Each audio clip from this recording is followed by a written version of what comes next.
Hello guys, আমরা বেরাচ্ছি এখন মায়ের সাথে। আমি ইউনিভার্সিটি যাচ্ছি, তো মা বলছে মা ফুল গাছে যাচ্ছে। কেন কেন কি মায়ের সন্ধ্যেবেলা বেরোতে কষ্ট হবে? এখন আমাদের এখানে কুয়াশা গেল, সেই জন্য এখন আমরা বেরাচ্ছি। মা, কেমন লাগছে তোমার বড় মেয়ের সাথে বেরিয়ে? ছোট মেয়েকে মিস করছো? ছোট মেয়েকেই মিস করছি।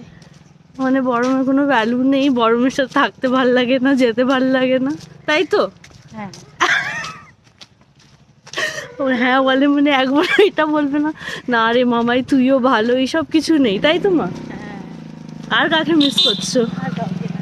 বাবাকে? না, না, বাবাকে মিস করার মতো আমি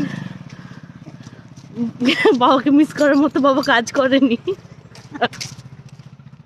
আর বাবাইকে হ্যাঁ, লাভ ইউ বেটা। লাগবে, এটা খতম। ঠিক আছে, আমরা বেরালাম গাইজ, থ্যাংক ইউ। আমার এখন স্বাতিদির সাথে থেকে থেকে হ্যালো গাইজ বলা অভ্যাস হয়ে গেছে।